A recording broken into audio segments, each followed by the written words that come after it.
বন্ধুসকল, আজি আমি এক সুন্দৰ প্ৰাকৃতিক পৰিৱেশৰ মাজত আছো। মোৰ আশে-পাশে কি আছে বাৰু? মোৰ আশে-পাশে সূৰ্য আৰু সূৰ্যৰ পোহৰ, বায়ু, মাটি, পানী, উদ্ভিদ আৰু প্ৰাণী আছে।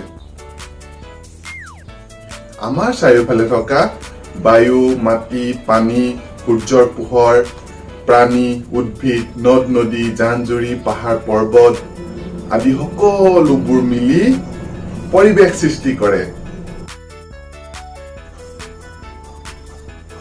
বন্ধুসকল, আমি পৰিৱেশৰ উপাদানসমূহ প্ৰধানকৈ দুটা ভাগত ভগাব পাৰোঁ।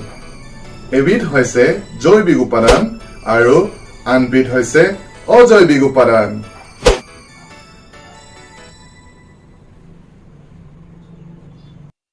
জৈৱিক উপাদান আমাৰ পৰিৱেশত থকা উদ্ভিদ, প্ৰাণী, চৰাই-চিৰিকটি, কীট-পতংগ আদি সকলোবোৰ হৈছে জৈৱিক উপাদান। আনহাতে অজৈৱিক উপাদানবোৰ হ'ল আমাৰ চাৰিওফালে থকা বায়ু, মাটি, পানী, সূৰ্যৰ পোহৰ, নদ-নদী, জান-জুৰি, পৰ্বত, পাহাৰ আদি সকলোবোৰ হৈছে অজৈৱিক উপাদান। বন্ধুসকল, জৈৱিক উপাদান প্ৰধানকৈ দুবিধ। এবিধ হৈছে উদ্ভিদ আৰু আনবিধ হৈছে প্ৰাণী। এতিয়া আমি উদ্ভিদৰ বিষয়ে আলোচনা কৰিম।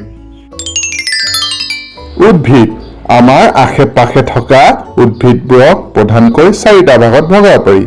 বৃক্ষ, গুল্ম, লতাজাতীয় আৰু তৃণজাতীয়।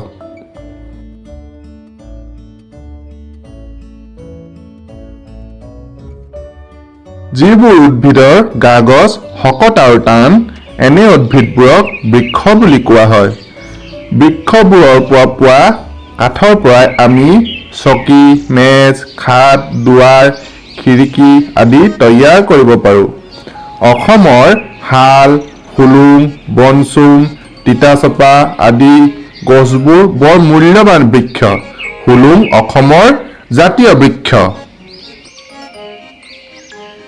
যিবোৰ উদ্ভিদ বৃক্ষতকৈ চাপৰ আৰু জোপোহা হয়, গছবোৰৰ গা-গছ বৃক্ষৰ দৰে শকত নহয়, এনেবোৰ উদ্ভিদক গুল্মজাতীয় উদ্ভিদ বুলি কোৱা হয়।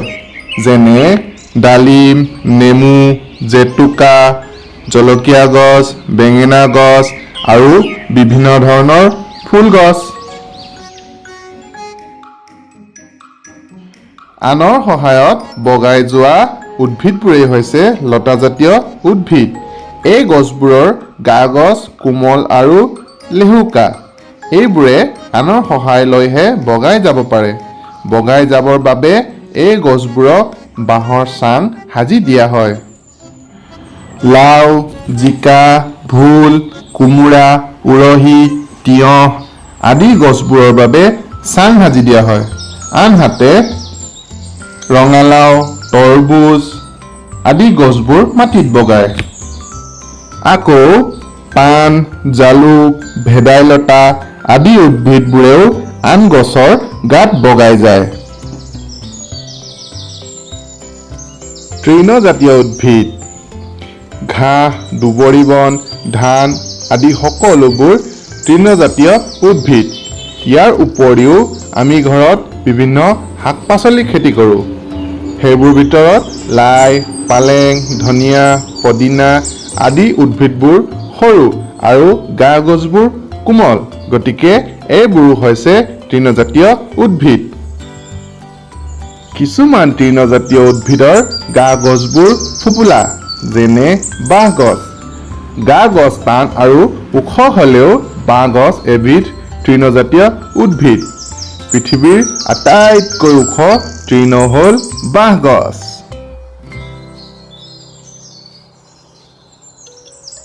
মৰুভূমি অঞ্চলত বৰষুণ কম হয় বা প্ৰায় নহয়েই। এই অঞ্চলত অত্যন্ত গৰম। মৰুভূমিত কেকটাছ জাতীয় উদ্ভিদ হয়। কেকটাছৰ গা-গছ মঙহাল হয় আৰু গোটেই গাত সৰু সৰু কাঁইটেৰে ভৰি থাকে।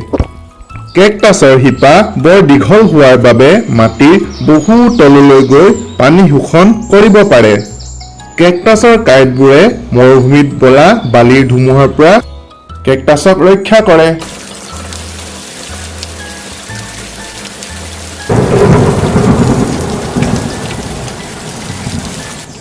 কিছুমান অঞ্চলত প্ৰচণ্ড গৰম আৰু গোটেই বছৰ অধিক বৰষুণ হয়।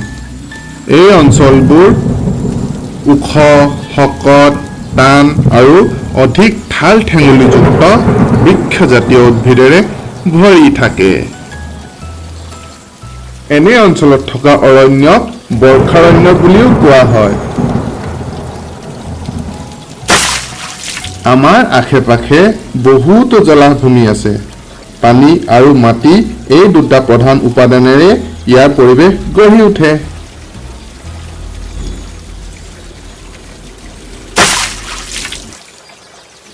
পানীত উপঙি থকা তুনি, মেটেকা আৰু পানীৰ জুৱলিত গজা নলখাগৰি, ইকৰা, তৰা, দলঘাঁহ, কলমৌ, বিবিধ ধৰণৰ কচু, ঢেকীয়া, বিহলঙনি আদি জলাভূমিত হোৱা উদ্ভিদ। শিল, ডাঙৰ গছ, সেমেকা মাটি আদিত সেউজীয়া দলিচাৰ নিচিনা এটা আৱৰণ দেখিছানে? এইবোৰ হ'ল মছ। ইহঁতৰ পাত আছে আৰু দেখাত চেপেটা। মাটিত খামুচি ধৰিবলৈ ইহঁতৰ কিছুমান চুলিৰ নিচিনা অংশ থাকে। পচা কাঠ, গোবৰ আদিত বেংচটাৰ দৰে ভেঁকুৰ গজা দেখা যায়। ইহঁত পাতল হালধীয়া, বগা বা মুগা বৰণৰ। পত্ৰ শৰীৰত নথকাৰ বাবে ইহঁতে নিজৰ আহাৰ নিজে প্ৰস্তুত কৰিব নোৱাৰে। শেলাই আৰু ভেঁকুৰৰ শিপা, কাণ্ড আৰু পাত নাথাকে।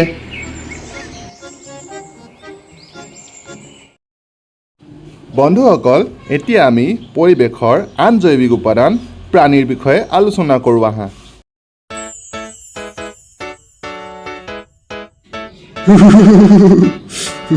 বৰ ঠাণ্ডাও। মেৰু অঞ্চল অতিশয় শীতল আৰু বৰফেৰে ভৰা। এনে পৰিৱেশতো কিছুমান প্ৰাণী জীয়াই থাকে। সেইবোৰ হ'ল বগা ভালুক, পেংগুইন, বল্গা হৰিণ, য়াক আদি। বগা ভালুক হ'ল এই অঞ্চলৰ প্ৰধান প্ৰাণী। ইহঁতৰ দীঘল আৰু ঘন ঘন নোমেৰে ঢকা। গাৰ ছালখনে ইহঁতক জাৰৰ পৰা ৰক্ষা কৰে। আন এবিধ প্ৰাণী হ'ল পেংগুইন। এবিধ বৰফত থকা চৰাই। ইহঁতৰ গাটো সৰু সৰু পাখিৰে আৱৰা। ডেউকা দুখন সৰু হোৱাৰ বাবে উৰিব নোৱাৰে, কিন্তু বহুত ভালদৰে সাঁতুৰিবহে পাৰে।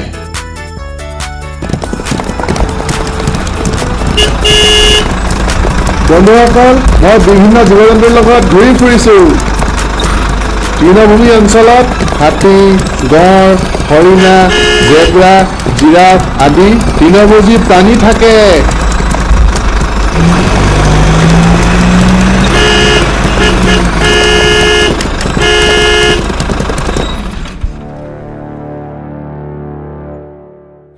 তৃণভূমি অঞ্চলত বাঘ, সিংহ আদি মাংসভোজী প্ৰাণীও থাকে। অসমৰ অৰণ্যত হাতী, গঁড়, হৰিণা, বাঘ, ভালুক আদি প্ৰাণী পোৱা যায়।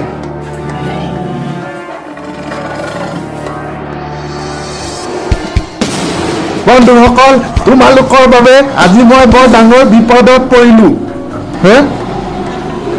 আহিছে আহিছে, পলা! অ ভগৱান, বাঘ এটা মোক খেদি ফুৰিছে।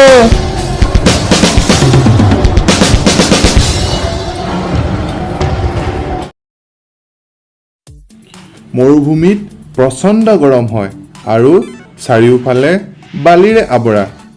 মৰুভূমিত বৰষুণ কম হয় বা প্ৰায় নহয়েই। উট মৰুভূমিৰ প্ৰধান প্ৰাণী। উটৰ দেহৰ গঠন মৰুভূমিৰ পৰিৱেশত খাপ খাব পৰাকৈ গঠিত, অৰ্থাৎ ইহঁতে মৰুভূমিৰ প্ৰচণ্ড গৰম আৰু পানীৰ অভাৱ সহ্য কৰিব পাৰে। মৰুভূমিত উটৰ উপৰিও সাপ, মকৰা, বৃশ্চিক আদি পোৱা যায়।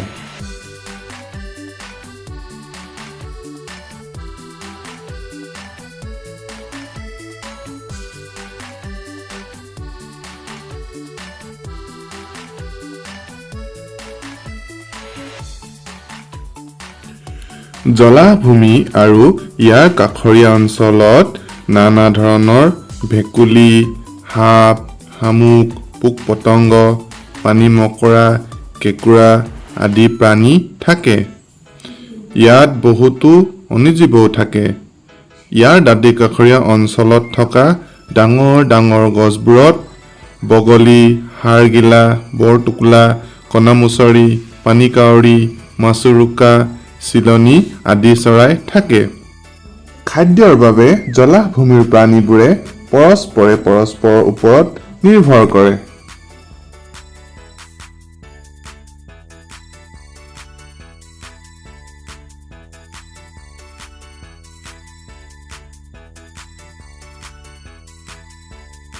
বন্ধুসকল, এতিয়া আমি প্ৰধান অজৈৱিক উপাদানবোৰৰ বিষয়ে আলোচনা কৰোঁ আহা। সেইবোৰ হ'ল বায়ু, মাটি, পানী আৰু সূৰ্যৰ পোহৰ।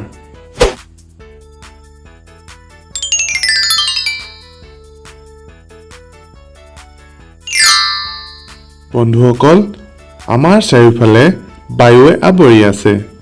বায়ু নহ'লে উদ্ভিদ আৰু প্ৰাণী কোনোৱে জীয়াই থাকিব নোৱাৰে। গছ-গছনিয়ে বায়ু পৰিষ্কাৰ কৰি ৰাখে। এই বিষয়ে বায়ুৱে কি কয় শুনো আহা। মই হলো বায়ু। আমাৰ চাৰিওফালে বায়ুৱে আৱৰি আছে। বায়ু আছে বুলি আমাৰ পৃথিৱীখনত উদ্ভিদ, প্ৰাণী জীয়াই থাকিব পাৰিছে। বায়ু হ'ল পৰিৱেশৰ অতি গুৰুত্বপূৰ্ণ অজৈৱিক উপাদান। বায়ু কেইবাবিধো গেছৰ সমষ্টি। বায়ুত কাৰ্বন ডাই অক্সাইড, অক্সিজেন, নাইট্ৰজেন আদি গেছ থকাৰ উপৰিও আৰু অনেক গেছ থাকে আৰু বায়ুত জলীয় বাষ্পও থাকে।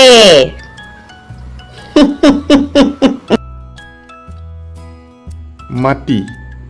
মাটি হ'ল পৰিৱেশৰ আন এক গুৰুত্বপূৰ্ণ উপাদান। পৃথিৱীত মাটিৰ অবিহনে উদ্ভিদ আৰু প্ৰাণীৰ কল্পনাই কৰিব নোৱাৰিচোন। মাটি আমি সদায় সংৰক্ষণ কৰি ৰাখিব লাগে। এই বিষয়ত মাটিয়ে কি কয় শুনো আহা। মাটি পৰিৱেশৰ এক অতি প্ৰয়োজনীয় অজৈৱিক উপাদান। সকলো ঠাইৰ মাটিৰ গুণাগুণ একে নহয়। কিছুমান ঠাইৰ মাটি অধিক সাৰুৱা হয় আৰু কিছুমান ঠাইৰ মাটি কম সাৰুৱা হয়। মাটিৰ গুণাগুণ ওপৰত ভিত্তি কৰি অনেক খেতি কৰা হয়।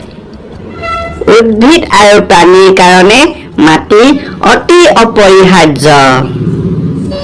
মাটিৰ পৰা উদ্ভিদে প্ৰয়োজনীয় খনিজ লৱণ আৰু পানী গ্ৰহণ কৰে। পানী। পানী হ'ল প্ৰাণীৰ প্ৰাণ। পানীৰ অবিহনে উদ্ভিদ আৰু প্ৰাণী জীয়াই থকাটো অসম্ভৱ।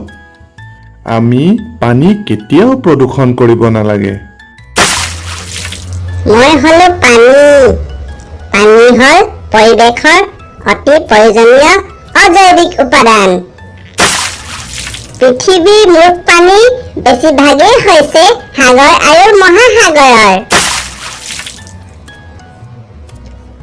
ইয়াৰ উপৰিও বৰষুণ, হ্ৰদ, খাল-বিল, পুখুৰী, নদ-নদী, জান-জুৰি, ভূগৰ্ভৰ পানী হৈছে পানীৰ উৎস। পানীৰ অবিহনে কোনো জীৱই জীয়াই থাকিব নোৱাৰে। আমাৰ সৌৰজগতৰ একমাত্ৰ নক্ষত্ৰ সূৰ্যইনো আমাক কি বাৰ্তা দিছে শুনো আহা। মই হলো সূৰ্য। মোৰ পোহৰ হৈছে পৰিৱেশৰ অতি প্ৰয়োজনীয় জৈৱিক উপাদান। মূল পোহৰ নহলে উদ্ভিদ আৰু প্ৰাণী কোনো জীয়াই থাকিব নোৱাৰে। মই হলো সূৰ্য। সূৰ্যৰ পোহৰ সৌৰ শক্তি হিচাপে ব্যৱহাৰ কৰা হয়। সৌৰ শক্তিয়ে কয়লা, ডিজেল, পেট্ৰলৰ বিকল্প হিচাপে কাম কৰে। বন্ধুসকল, এই দৃশ্যটো হৈছে প্ৰাকৃতিক পৰিৱেশৰ এক উত্তম উদাহৰণ। সঁচাই বৰ ধুনীয়া নহয় জানো? এই পৰিৱেশত মানুহৰ কোনো অৱদান নাই। এই দৃশ্যটো হৈছে মানৱ সৃষ্ট পৰিৱেশৰ এক উত্তম উদাহৰণ। মানৱ সৃষ্ট পৰিৱেশৰ বিভিন্ন সামগ্ৰীসমূহ প্ৰাকৃতিক পৰিৱেশৰ উপাদানবোৰৰ পৰাই তৈয়াৰ কৰা হয়। উদাহৰণস্বৰূপে ৰাস্তা ঘাট সাজিবলৈ প্ৰয়োজন হোৱা শিল, বালি, আলকাট্ৰা আদি প্ৰকৃতিৰ পৰাই গ্ৰহণ কৰা হয়। আকৌ ঘৰ, দলং আদি তৈয়াৰ কৰিবলৈ প্ৰয়োজন হোৱা শিল, বালি, ইটা, চিমেণ্ট, কাঠ, বাঁহ আদি প্ৰকৃতিৰ পৰাই গ্ৰহণ কৰা হয়। প্ৰাচীন কালত মানুহে প্ৰাকৃতিক পৰিৱেশতেই নিজকে খাপ খুৱাই চলিছিল। প্ৰকৃতিৰ পৰা পোৱা গছৰ ফল মূল খাইছিল, গছৰ বাকলি পিন্ধিছিল আৰু গুহা বা গছৰ খুৰুং আদিত বাস কৰিছিল। কিন্তু সময়ৰ লগে লগে মানুহৰ প্ৰয়োজন বাঢ়ি আহিল। মানুহে খেতি কৰিবলৈ আৰম্ভ কৰিলে, ঘৰ দুৱাৰ সাজিবলৈ শিকিলে, অধিক উৎপাদন কৰি বিভিন্ন উদ্যোগ গঢ়ি তুলিলে। তদুপৰি যোগাযোগ আৰু যাতায়াতৰ সুব্যৱস্থা গঢ়ি তুলিলে। প্ৰাকৃতিক পৰিৱেশৰ উপাদান অৰ্থাৎ সম্পদসমূহ ব্যৱহাৰ কৰি ঘৰ দুৱাৰ, ৰাস্তা ঘাট, দলং, উদ্যান আদি নিৰ্মাণ কৰিলে। এনেকৈ মানুহে নিজৰ প্ৰয়োজন অনুসৰি নতুন কৌশল প্ৰয়োগ কৰি নিৰ্মাণ কৰি যোৱাৰ ফলত কৃত্ৰিম পৰিৱেশৰ সৃষ্টি হয় আৰু এইবোৰেই হৈছে মানৱ সৃষ্ট পৰিৱেশ।